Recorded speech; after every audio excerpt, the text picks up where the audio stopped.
What's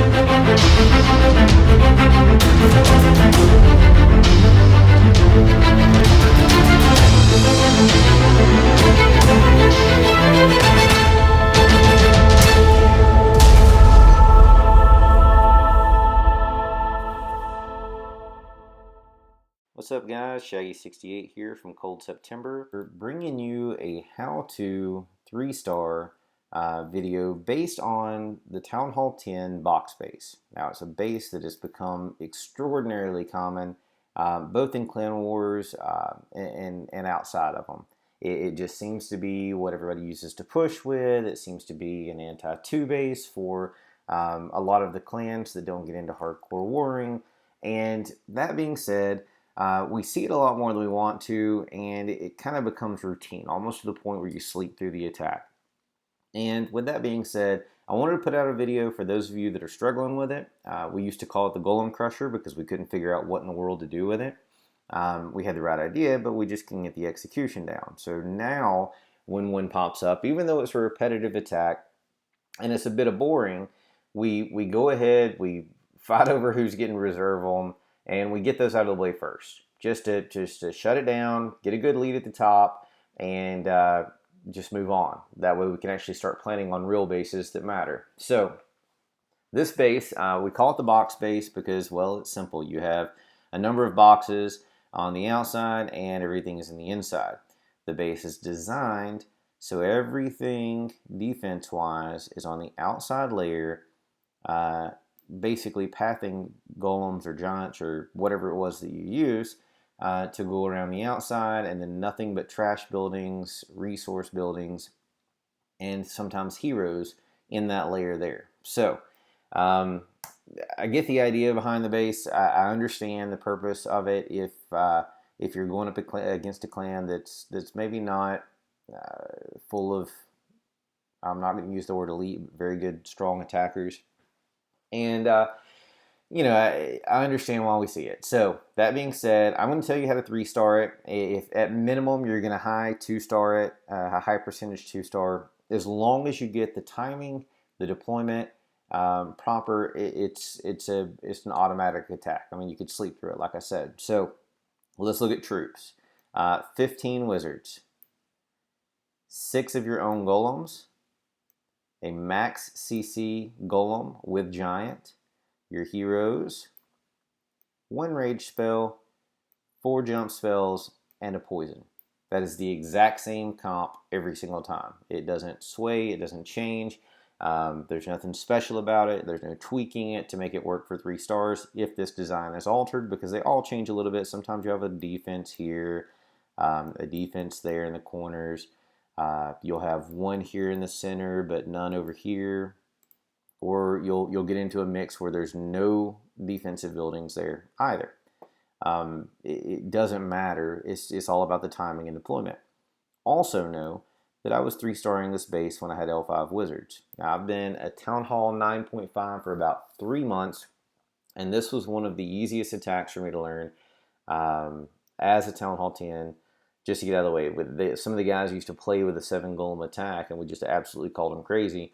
And then we found the use for it, and it makes things simple from this point. So you get into one of these bases, 7 golems, 15 wizards, a giant with the golem and the CC.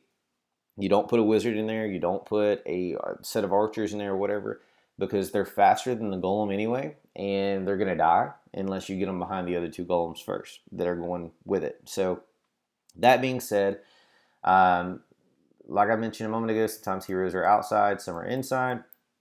I prefer them to be outside. What it does is they tend to be set back a little bit, somewhere back in here. And if I was coming in at this angle, what it would do is it would pull my heroes in, sure. And in the base designer's mind, what that does is it pulls me away from the Town Hall and the Infernos.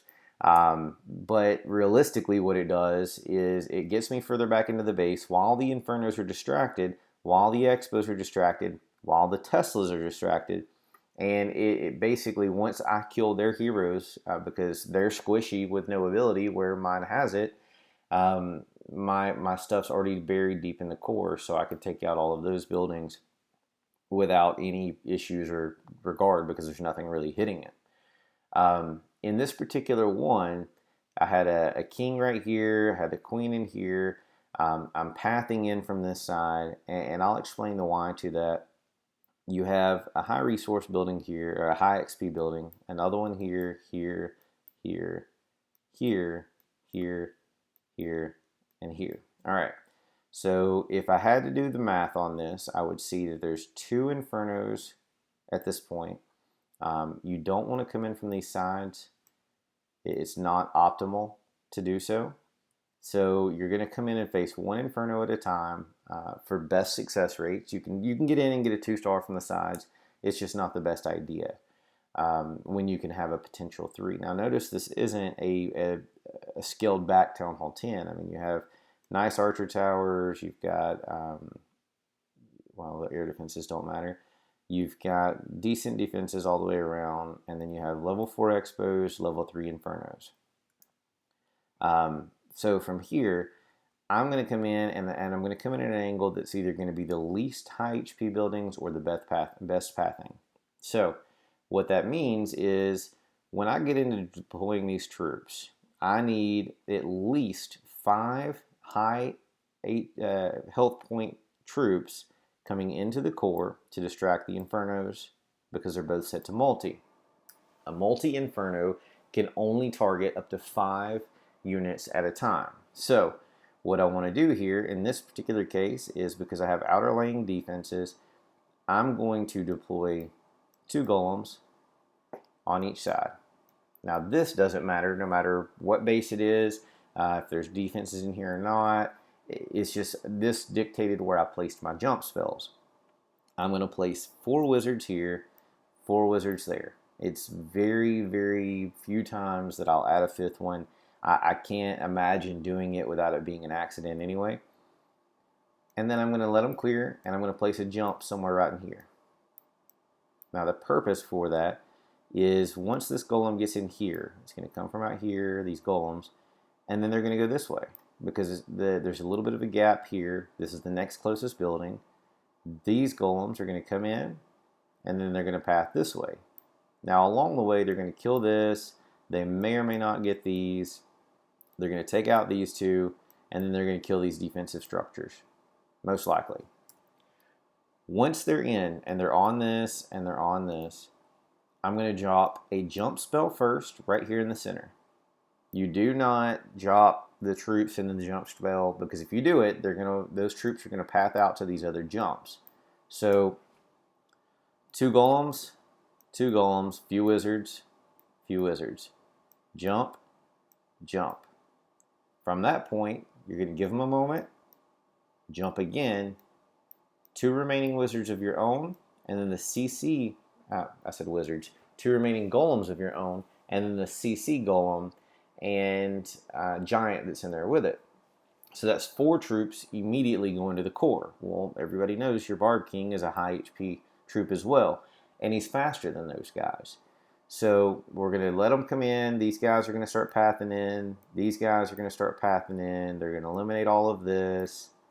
They're going to eliminate all of this.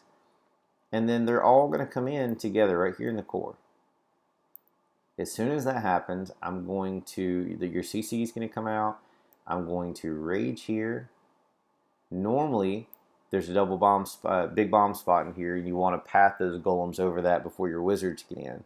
But you drop those, you put the remaining wizards there with your Archer Queen, eventually your Barb King, and then say 2 wizards that you held, maximum. You're going to place the additional jump here. So they're going to come in, your heroes are going to kill the Barb King, then they're going to take a jump because all of the golems are here with the giant.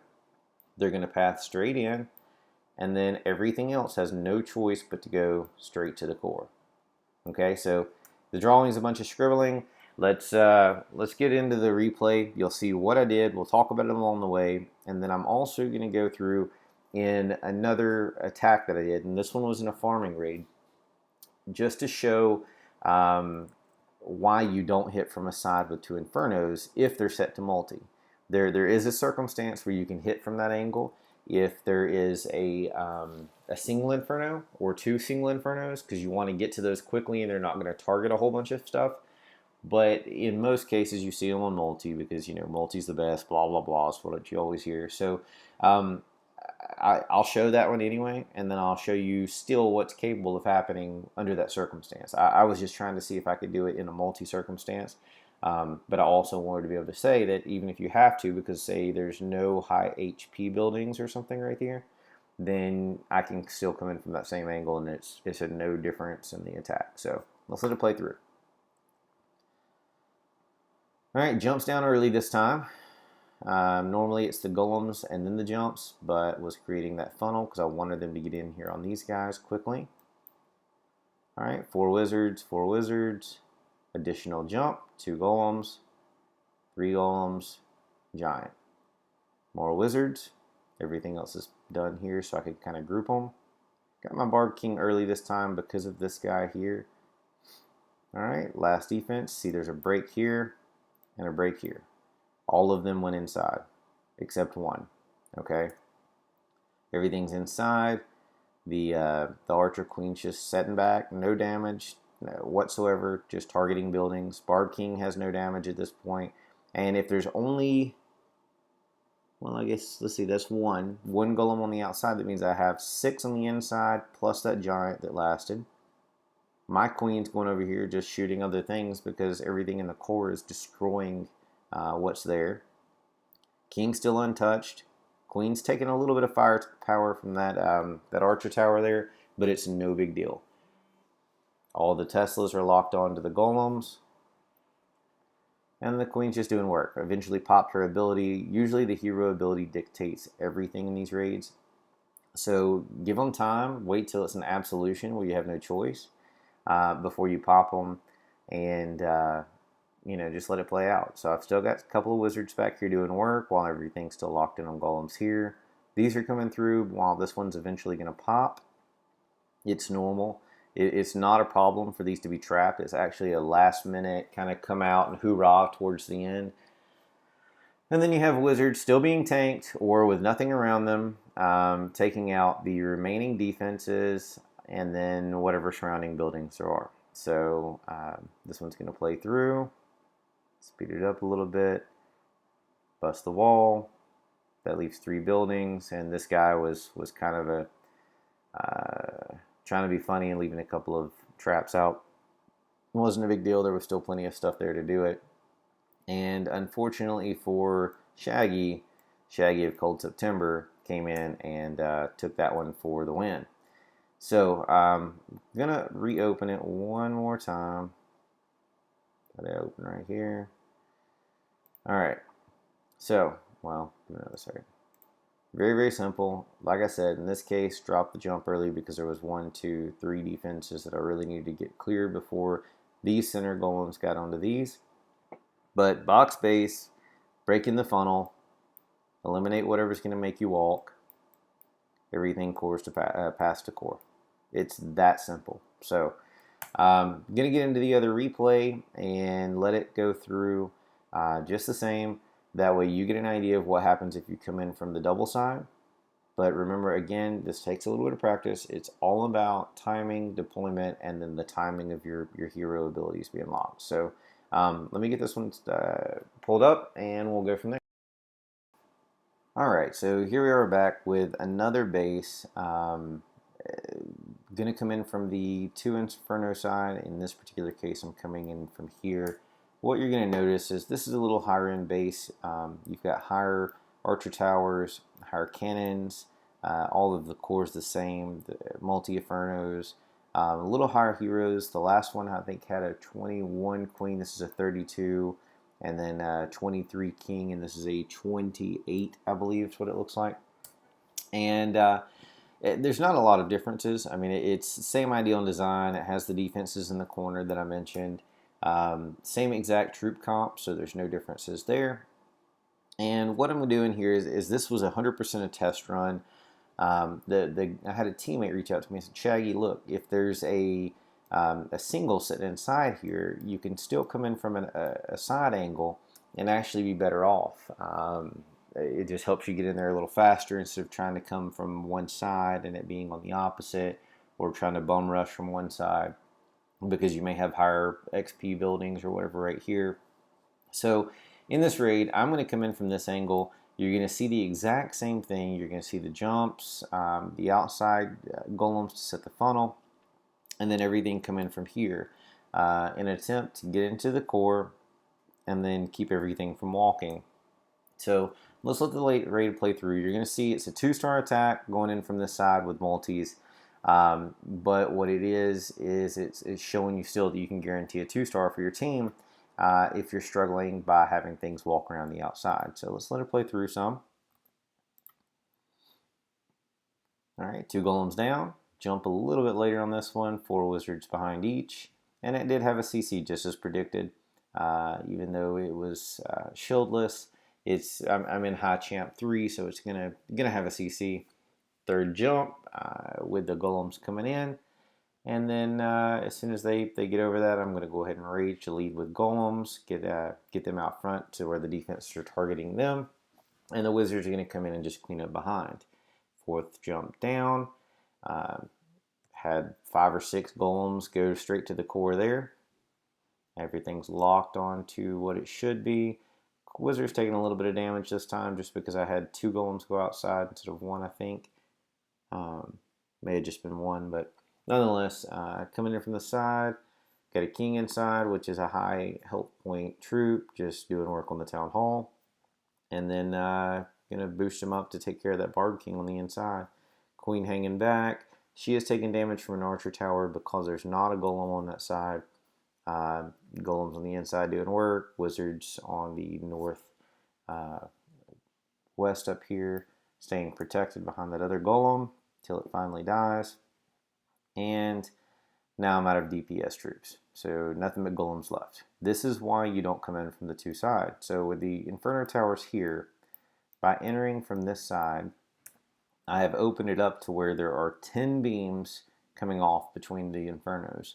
So even if you get a perfect golem pass to the inside, if one pops, that means one of those beams are dancing around, or 2 of those beams are dancing around, going to other troops. And if you have wizards kind of hanging in back here, which are pretty lightweight on health points, then they may get locked. And if they get locked, it's going to take out a lot of those along the way. And you need those DPS troops to power through. So that's why it's important to come in from the opposite side. Unless there's a single Inferno, it's beneficial to do it that way. But overall, it's a high 2-star attack. Usually this is a 55%. I think I got a 70% on a 100k base by coming in the other way just yesterday. So good luck with your attacks. Let's learn how to funnel these things in. Do this a little bit of a brute force attack, and eventually these bases will start simmering down a little bit, and we'll start seeing some more complicated designs to challenge us all. So I hope this helps, and stay tuned for more. Thanks.